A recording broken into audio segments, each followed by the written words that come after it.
Hey, what's going on, everybody? Today I have what I consider to be a really excellent soap/clay test using my PC77 Pumpmaster Classic Variable Pump Air Pistol by CROSMAN.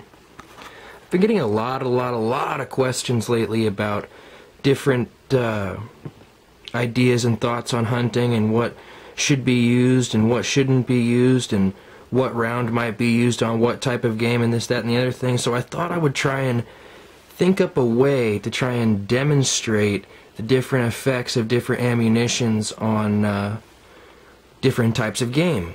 And what I came up with was, let's take a look at this first block.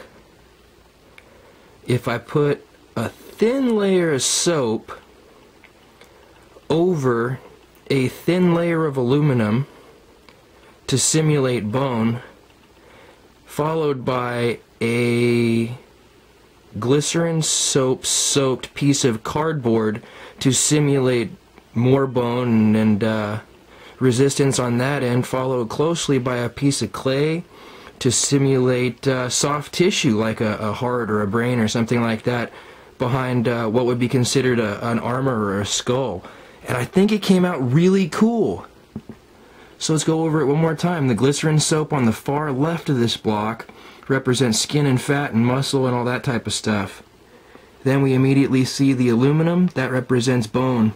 More bone backed up by the cardboard. And finally soft tissue brain on the inside. What I have here is one piece of aluminum with one piece of cardboard. And I feel like that fairly accurately represents the consistency of the blue jay's skeletal system or something along those lines. A small bird, starling, sparrow, blue jay, what have you, things of that nature. And you can see that the round of choice, CROSMAN Destroyer here, has mushroomed out and turned into a pointed pellet as it should have, had good initial impact and passed all the way through the target, as would be expected of a PC77 at 10 pumps against a blue jay or something like that, something similar. They have very hollow bones, so I didn't give it a second piece of aluminum or a second piece of cardboard, but I feel like this fairly accurately represents a bird consistency target and what would happen on impact. Very fast pass-through, complete pass-through, CROSMAN Destroyer, good choice.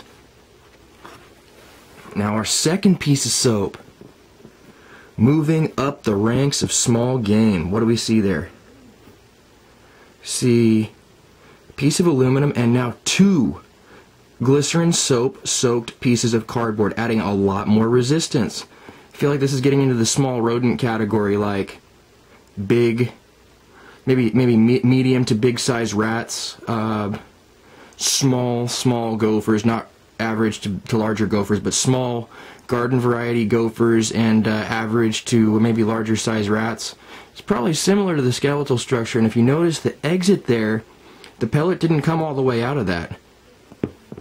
This same CROSMAN Destroyer that hammered all the way through that quote-unquote blue jay there barely made it through what I would call or consider the brain of a small rodent and became lodged inside of it. Is that still a kill? Yes. But with that kind of penetration and no real pass-through on that, that's the point where you start really needing to look for more penetration to take an ethical shot at anything larger than maybe a rat or, like I said, a small garden variety gopher. Then we move up to this, the final piece of soap. You see, I fired 2 rounds into it for consistency, and I had to cut the quote-unquote brain in half to be able to find the pellets.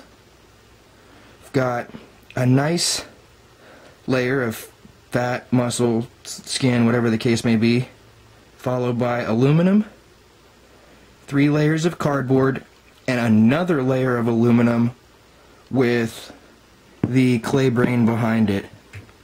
I think that most red squirrels and gray squirrels are at least this tough. This seems to be, in my opinion, an average good representation of what a squirrel skull is like toughness-wise and how much power you need to hit the soft tissue behind it. if we look, I moved up to my best penetrating pellets, CROSMAN pointeds. Nice clean entrances, very little ripple on the aluminum itself, as opposed to the bigger ripple of the CROSMAN Destroyer you see there. But it penetrated hard. 3 layers of cardboard soaked in glycerin soap, 2 layers of aluminum, and lodged itself into a vital component here, which I consider my clay brain. All of these tests were performed at 10 pumps, and I think that we really start to see that the PC77 limits out here. Almost need more power to take down a squirrel unless you're a perfect shot. If you're really, really good and miss really, really, really rarely, you could probably shoot squirrels pretty regularly with the PC77, but if you're any kind of a haggard shot or a novice shot or anything like that, it might not be ethical to take a shot at squirrels considering the lack of penetration power on a lower powered gun like this. Now, I'm not going to get all preachy and tell you what you should and shouldn't shoot, but I know that for me personally, I've had stuff run away after I shot it, and it's not a good feeling, so definitely want to make sure you bring enough gun to the fight. In any event, simulated squirrel knocked down by the PC77 with a good shot, lodged a pellet square in its brain with the CROSMAN pointed.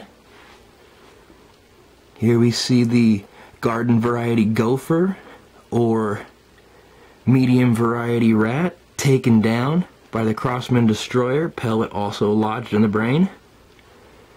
And the final piece of soap, the very first one I showed you, complete pass-through of the quote-unquote Blue Jay with the excellent, excellent hunting pellet CROSMAN Destroyer.